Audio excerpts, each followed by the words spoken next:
Resident Evil is one of the biggest horror franchises within gaming history. The genre practically defines survival horror. The thing is, a lot of those games were made back in the day. And with every great franchise that makes a whole lot of money, they do remakes and remasters. So I decided to play every single remake for Resident Evil and rank them to see which one is the best. Now, just a heads up, I did play these. Here are the screenshots, okay? They're right here, all the hours on Steam. But somehow all my files were deleted. I don't know how. It's the craziest thing. I tried to get them all back, but sometimes things happen. So, with that being said, let's get into Resident Evil 1. The game opens up with your team, STAR's Alpha team, sent into the Arklay Mountains to find the Bravo team who went before you and just naturally vanished. Right away, things go bad. We are immediately confronted by zombie dogs, aka the Cerberus. The thing with this game, unlike the others, this one still has the stationary camera angle. So trying to fight these dogs while doing a 45-point turn like you're driving a forklift is one of the most horrendous things ever. One of the teammates gets eaten, the pilot bails, and you, Jill or Chris, because this game lets you decide which path you want to take, plus Barry or Rebecca, run into the mansion to escape, and thus begins the Spencer Mansion saga. Let's just say this mansion is a character. It breathes dread, long echoing hallways, creaking floors, candles barely lighting the walls. Every single room is dripping with tension. But now in the remastered or remake, the lighting and pre-rendered backgrounds just add a perfect atmosphere. The first enemies you come across are, of course, the zombies. The classic shambling, hungry, flesh-eating dirtbags. But here, Capcom's like, well, let's just spice some things up for some fun. Because now, if you don't burn the body or blow its head off, it comes back as a Crimson Head. Basically a fast, mutated, super pissed off version that sprints at you like it's at a track meet. The first time I encountered this and it just came sprinting at me, I about paused the game and quit. And now you gotta start rationing kerosene like it's liquid gold. And managing bodies is just as important as managing ammo. Let's talk about Barry and Rebecca. If you're playing as Jill, you get Barry. He's the king of dad jokes and corny one-liners. That was too close. You were almost a Jill sandwich. Except I'm really pissed because he didn't say that you were almost a Jill sandwich. Once again, I almost paused and quit the game. That was a close one. A second late, you would have fit nicely into a sandwich.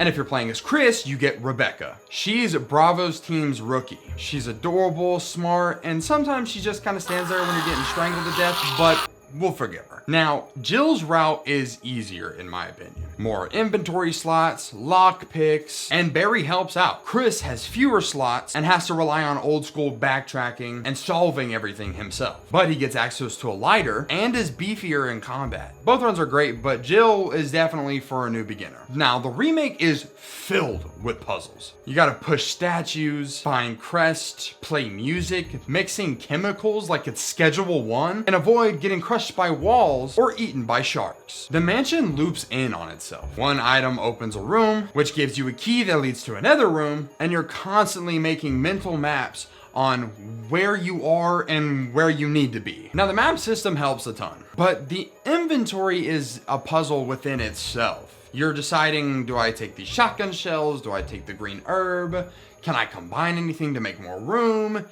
And you're running back and forth a lot, and it's kind of a pain. All right, now let's talk about Lisa Trevor, because she wasn't in the original, and her whole subplot is heartbreaking horror perfection. Lisa is this hunchbacked, shackled monster wearing the literal face of her dead mother. She cannot die. She just wanders, moaning, wailing. She has a tragic backstory, a victim of Umbrella's experiments, mutated beyond recognition, and her humanity is buried underneath layers of pain and obsession. When she shows up, you do not fight her. You avoid her, and you run away. And the game builds encounters with her around stealth and environmental puzzles. Her presence adds so much horror to elevate the experience. Eventually, you leave the mansion and head off to the residence, a smaller, overgrown Umbrella testing site. This place is humid, moldy, covered in giant spiders! What the hell is Neptune? A genetically modified zombie shark! I love this game so much! What is it with Capcom and making these big ass zombie animal mutated things. Like, we had the snake that was the size of a goddamn bus in the mansion, and now we got spiders and sharks. My God, why am I doing this? So you gotta drain the water to kill it or die trying. You solve some water flow puzzles, dodge bees, and mix chemicals to kill Plant 42, a giant withering carnivorous plant because Capcom just can't chill for 2 seconds, dude. Now you end up circling back to the mansion, and suddenly new enemies are showing up. These frog lizard mutant abominations will decapitate you in one hit. They're fast, they scream, they leap. It's like the game said, oh, you got comfortable with the mansion, you kind of know the layout, you know what you're going up against. Well, guess what? Screw you, buddy. The backtracking is a classic Resident Evil staple. Familiar space, but with new danger. It keeps you on your toes. And eventually unlock the path to Umbrella's underground facility. The bosses in Resident Evil Remake aren't crazy over the top, but they are memorable. We have Yawn, the giant snake, which appears twice. Plant 42, giant withering plant that slaps you from across the room. Lisa Trevor, not a boss in a traditional sense, but has a final tragic encounter where you uncover her mother's remains. She throws herself off the cliff in grief. It's dark and heavy. And then Tyrant, the final big boy in the underground lab, Umbrella's pet monster. He's fast, he hits hard, and he's the final roadblock before escape. You can blow him up with a rocket launcher, which is beautiful. After beating the Tyrant, you escape with either Barry or Rebecca, and whoever survived. The mansion explodes because of course it does. You fly off in a helicopter as Jill or Chris stares silently at the horizon, exhausted, traumatized, and probably vowing to never step in a mansion ever again. Final thoughts, the atmosphere was good. I liked the dark, gothic vibe that it had to it, matched with the camera angles and the zombies being around any corner, and the crimson heads. I mean, everything was building up in this game. The sound design I thought was fine for its time. You could hear every footstep, groan, floor creak. The exploration and pacing, in my opinion, not my favorite. I was running back and forth between the map like I was doing damn suicides. But some of the puzzles were pretty fun. Combat? It sucks, man. I mean, it's not like it's bad, it just sucks, man. Like I said earlier, turning like this just to shoot a dog that's moving like 10 million times faster than you. It is such a pain. It had me screaming and wanting to throw my mouse across the room. I was so pissed off. The monsters I really liked. Dude, the Lisa Trevor ad, holy crap. It's nothing crazy, but it's so eerie and sad hearing her moan and cry while you're trying to sneak around her. It's just, oh my goodness, it's so good. The fixed camera angles, they suck, man. I already said it before, but I gotta say it again. They suck. Replayability, with there being a Jill and a Chris storyline, I can see the replayability being pretty high. For me, I don't think I'm touching the game again. It's a great survival horror game. It started the most beautiful franchise ever made, but it's just not quite my taste. I forgot to mention this at the beginning, but at the end of the video, I will be ranking the games. Now, let's start with Resident Evil 2 Remake. Out of remakes, man, this one right here is so gosh darn good. We start off with a gas station. Very classic horror vibes. Dark, raining, spooky, quiet. Leon Kennedy, my sweet rookie boy with eyes full of hope and a jawline that'll cut through diamonds. He's driving into Raccoon City for his first day of work. First damn day, golly. And didn't even get a chance to clock in before the zombies were trying to kill him. You walk into the gas station and boom, zombies. And that's pretty much your tutorial. Teaches you the gunplay, movement, and that this game really isn't gonna be pulling any punches. Shortly after, you run into Claire Redfield, who's just out here looking for her brother, Chris. And now she's stuck in this nightmare with Leon, which they have instant chemistry because Leon is such a playboy, dude. I wish I was him. They make it into Raccoon City, but everything is on fire and zombies are just everywhere. A car crash splits them up, and from here on out, we get 2 separate campaigns. But for my playthrough, I went with Leon because there's a special mama we're gonna be meeting later that I couldn't miss out on. Leon makes it to the Raccoon Police Department, and holy hell, this place is a maze. Giant gothic building, way too many statues, and weird locked doors for a police station. Who designed this place? Freaking Dracula? When we get there, you meet Marvin, the nicest NPC ever, who gives you the lowdown. Everyone's dead and zombified, and there's some shady bioweapon stuff going on. Leon's like, cool, got it, and gets to work like the absolute king he is. This part of the game is peak survival horror, dude. You're managing ammo, backtracking through hallways, doing puzzles involving medallions and secret passageways. It's quiet, too quiet. Then boom, you hear the clickety clackety click sounds of claws. Bro, the lickers, oh, they suck. No skin, just muscle, and a big old brain. Looking like Megamind out here, dude. And they just snatch your spine out like it's nothing. They can't see, but they hear everything. You walk too fast, you're done. You breathe too loud, goodbye. Easily one of the most terrifying non-boss enemies in a game. And we're back with the Cerberus dogs, baby. They're still fast and freaky and can scare you every once in a while. But dude, it is so much easier to fight these things. Now that we have this third-person camera angle, I am popping these guys left and right, no biggie. Once again, they're still scary when they pop out at you from a freaking vent hole cover, but they're not as much as a menace as they were before. Now, imagine this. You just got done figuring out some puzzles.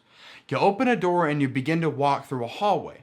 Well, you can't really go through the hallway because of the crashed helicopter that's there. Well, enter Mr. X, a giant bulletproof trench coat man with a shack-sized stride and no chill. He doesn't run, he doesn't talk, he just walks at you through walls, fire, and my last nerve. You'll be solving a puzzle thinking, you know, I got a minute to breathe.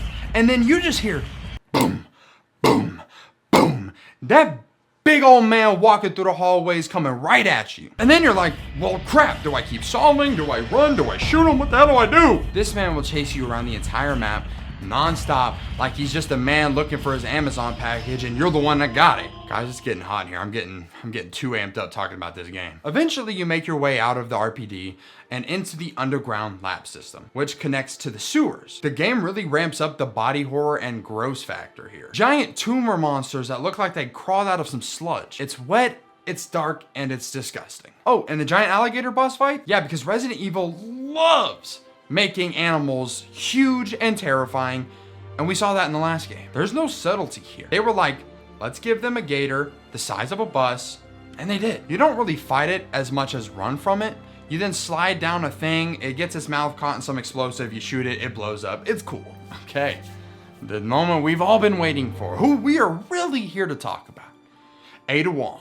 She pops up mid-game in the parking garage wearing that red dress, but it's under the trench coat, so she says she's an FBI agent. She's not. She lies, she manipulates, but she does it so gracefully and looks so gosh darn good doing it. So much so that Leon, and let's be honest, all of us just go, yeah, go ahead, lead us to victory, my sweet Asian bunny. Woo! We even get to play as her. You sneak around a lab, use her EMF scanner to hack some stuff, and it's all done while looking like she just got off the runway. God, I love that woman. It's short but sweet, and it delivers a different style of gameplay with just enough danger to keep you sweating. Is it the danger that keeps me sweating, or those killer looks? But of course, she's lying. She's not the FBI. She's a spy for a different company trying to steal Umbrella's virus sample. Leon finds out, gets heartbroken, and then boom, Ada gets shot, and Ada falls into the abyss. And then the final boss battle with Mr. X. Now I'm not gonna lie, this battle gave me a little bit of a hard time because there's no dodging, and you're on such a small space. But of course, because Ada's not dead, she kicks you a rocket launcher, and you blow Mr. X to smithereens.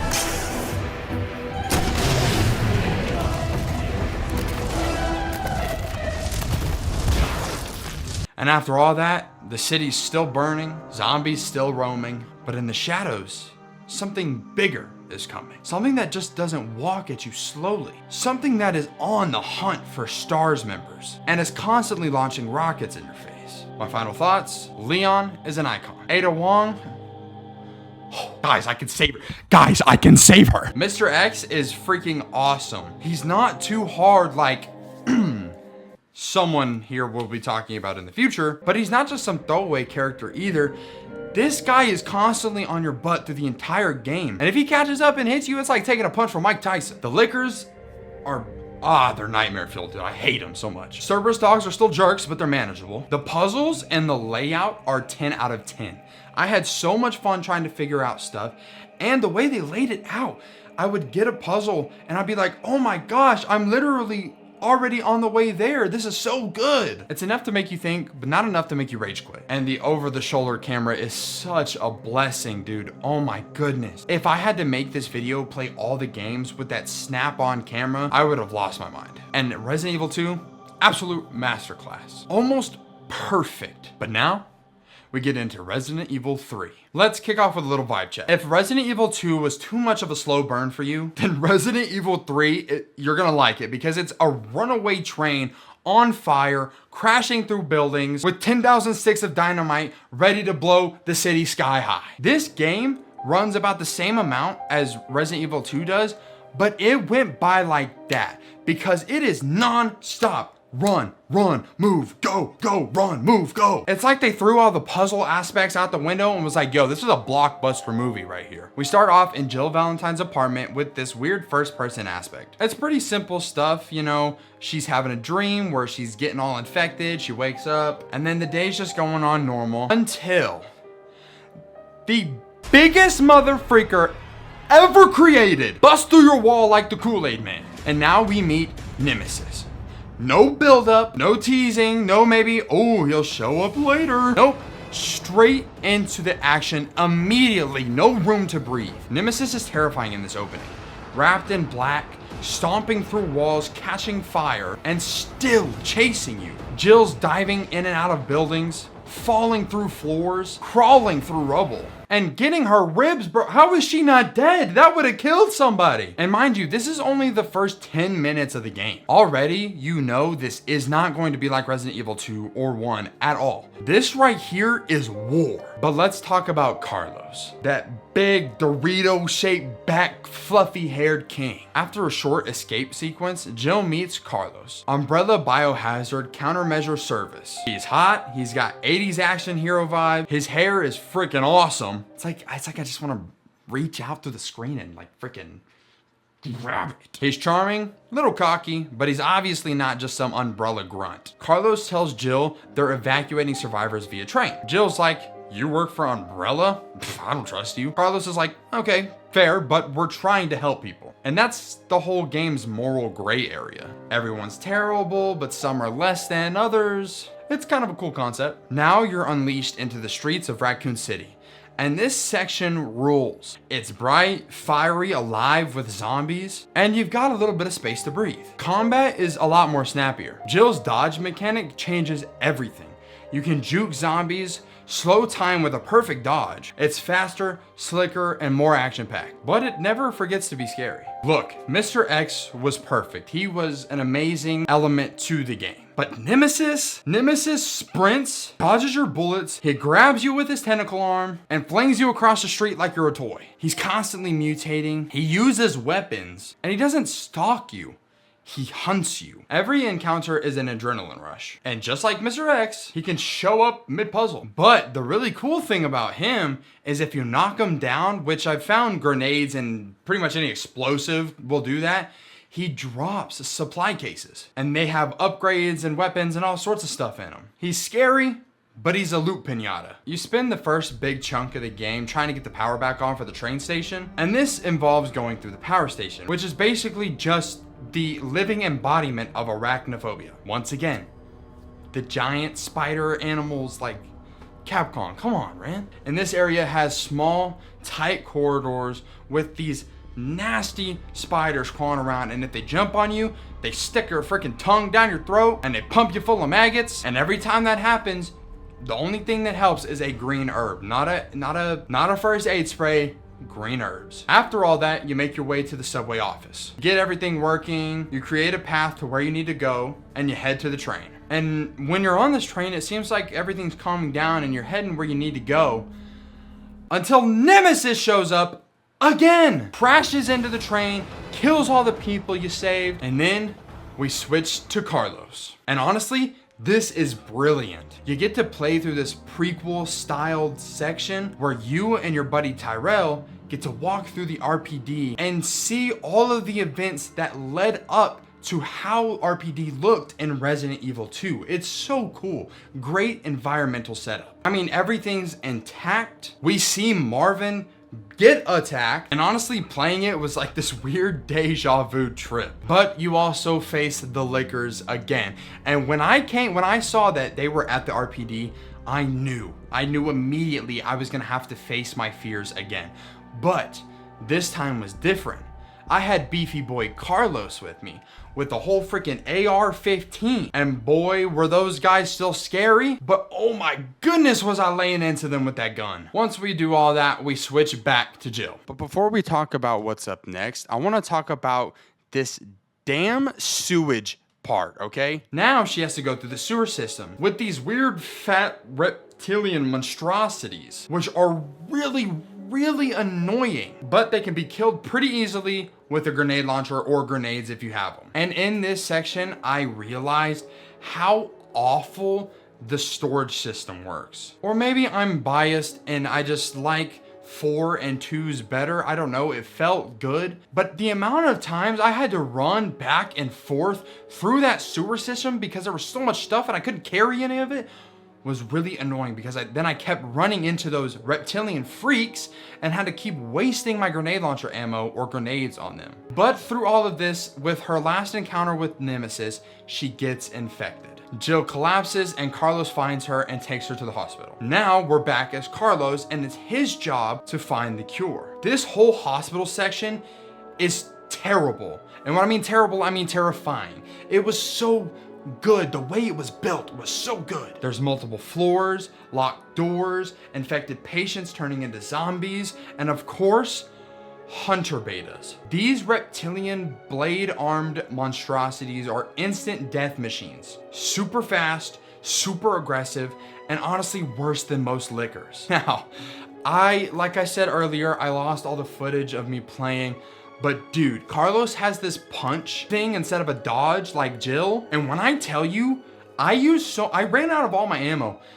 I was fist fighting these things. I was literally punching them, knifing them over and over and over again, trying to find a stupid cassette tape or whatever was in that room. After all that, Carlos defends the hospital in this round-based Call of Duty Zombies thing that was really annoying. But after all that, you cure Jill and she's back in the game. With the city falling apart, you head into Nest 2, another Umbrella lab buried underneath the surface. The atmosphere here is cold, clinical, and dripping with this weird biotech horror. You find notes about Nemesis development, the bioweapon program, and more lore that ties into the bigger Resident Evil universe. And after all this, Jill has one goal: to stop Nemesis and to shut everything down. And now Nemesis is mutated into this horrific, flesh-covered kaiju dog beast. You fight him in a bioreactor chamber, dodging his charges, pumping him full of acid and mag rounds. Then he mutates again into a giant wall of muscle and teeth. This dude just won't die. I am the biggest Nemesis hater.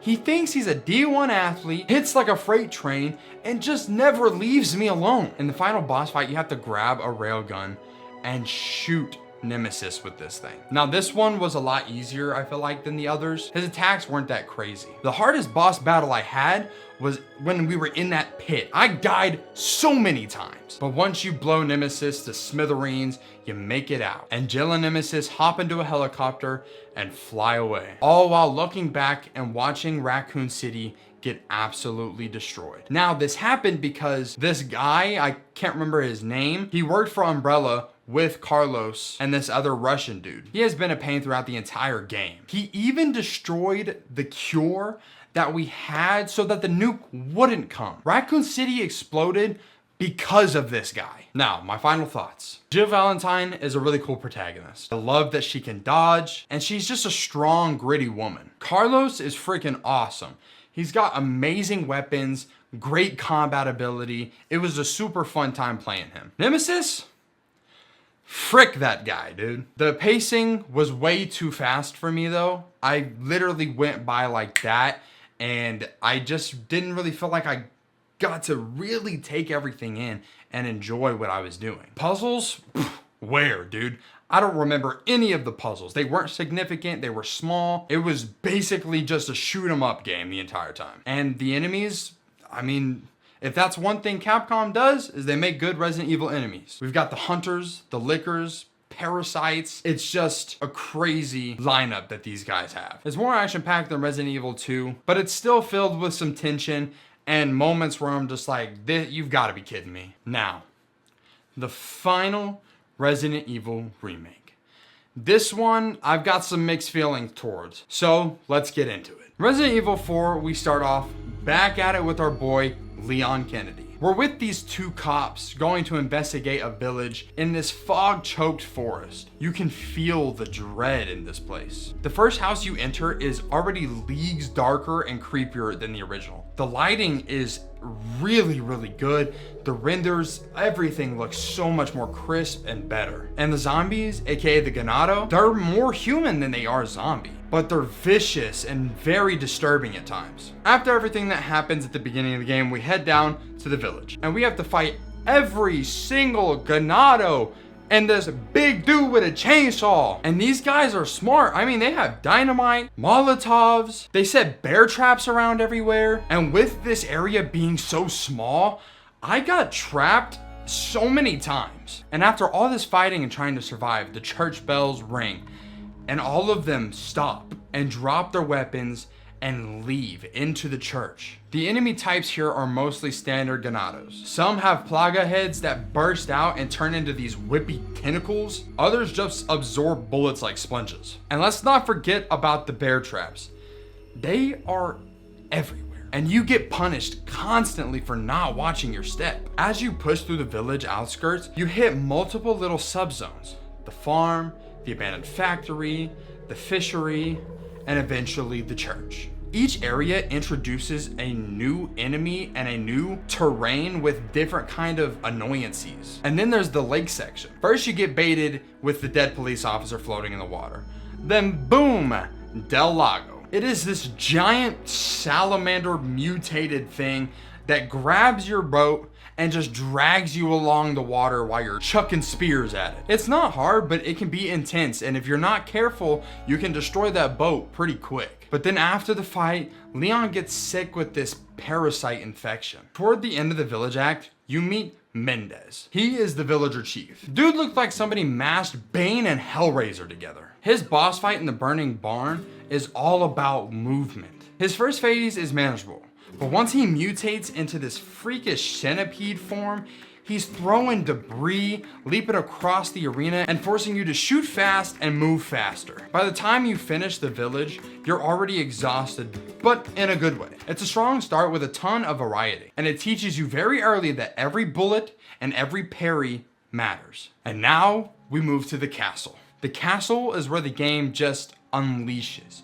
You go from rural horror to full-on gothic nightmare. The architecture is absurd with giant doors, echoing halls, and candlelit cathedrals. It's a maze of locked gates, hidden levers, and secret rooms, all guarded by these religious zealots. Here you get Los Iluminados, the cultists in robes with their medieval weapons. They're always chanting some stupid weird crap, but these guys are more tactical than the village folk. They walk around with shields and work together in groups. There's even a section where they're tossing fireballs at you, it's just raining fireballs. You start seeing new annoying hazards like trip mines. And once we get to Ashley, we're constantly backtracking with her to get into these new areas because you need two people. Speaking of which, Ashley isn't as bad as she was in the original, but she still sucks. She does not help you, because what NPC in any game really helps you? She's always in the way, and she's just not fast. When I'm trying to book it through these guys to get out of there, I need you holding my pocket, lady. But the highlight of this act is the Garroter. These blind mutants with claws like Wolverine and an exposed plaga on their back are absolutely terrifying. You have to sneak around them or lure them into lunging into walls before striking their weak spot.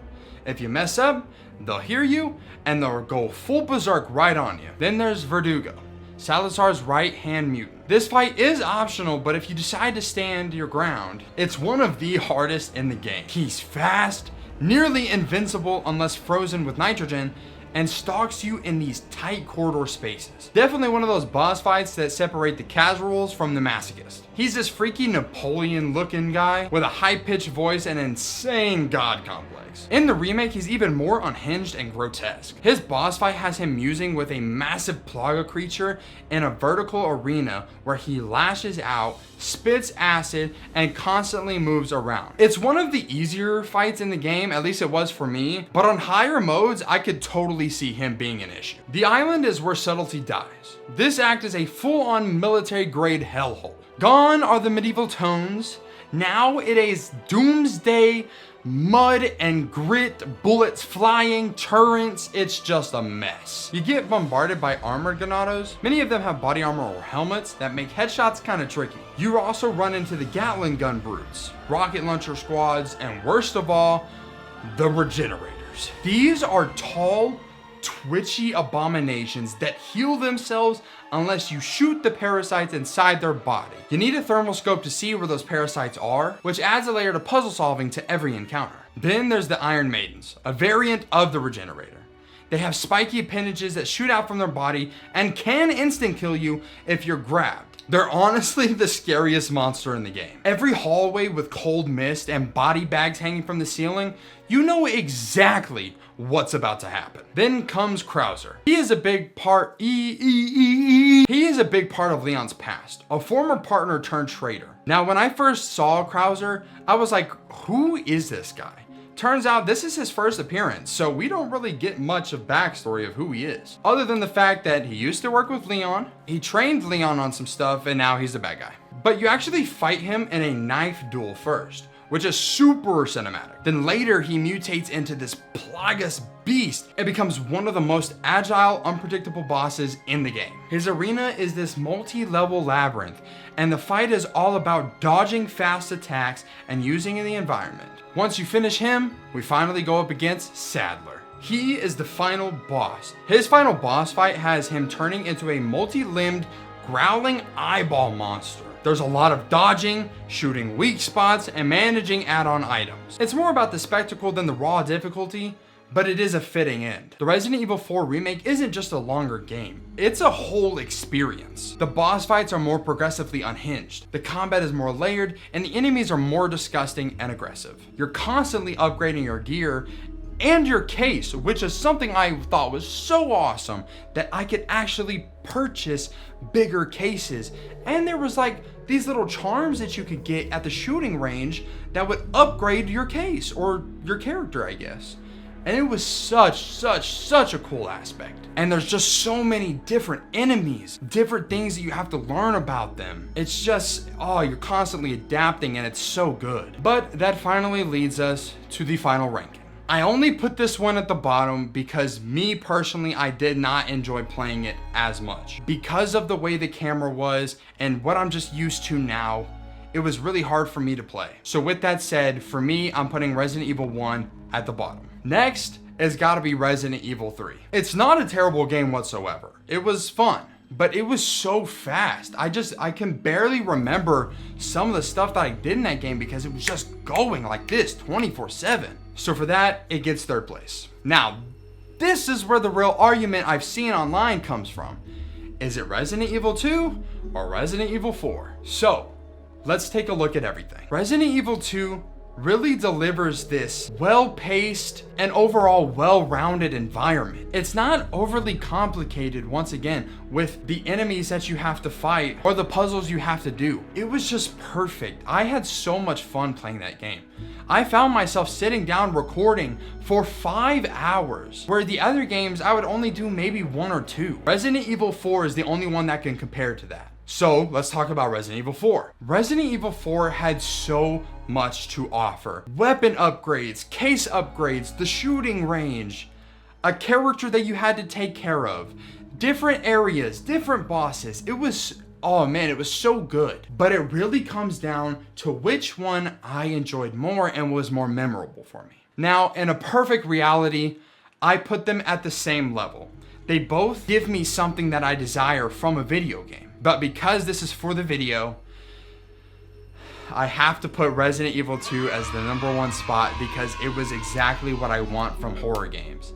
It was well paced. It was eerie, not jump scare in your face, but not getting chased down by a 10-foot monster. Well, I mean, you are, but like, it's not that bad. I don't know. I enjoyed it so much. And then you also get the Claire side, which I haven't played yet, which I'm going to once I upload this video. But yeah, Resident Evil 2, I think, was the perfect game for me. I loved it so much. But Resident Evil 4 comes so close in that second space. And yeah, I played every Resident Evil remake and ranked them. I hope you guys did enjoy. Holy cow, have I been through so much trying to make this video. It has been almost 2 hours of me recording, talking. My feet hurt, my back hurt, I'm sweating, but I do it because I love it so much. And oh my God, dude, my file, my entire D drive went missed. Like, it just disappeared. Everything was deleted. It was all gone. I had to re-download so much stuff. It was so heartbreaking. So I hope you guys understand. And of course, I will be giving credit to those whose videos I'm using as visual representation. But with that being said, man, I really hope you guys did enjoy this video. I put a lot of effort into this thing, and it was so much fun doing it. If you guys want to see more content like this, please subscribe. The closer I get to being able to do this as a part-time job at least, the more I can pour into these videos. So let's keep getting better. Let's do bigger and better things. God bless, my friends, and we'll see you next time.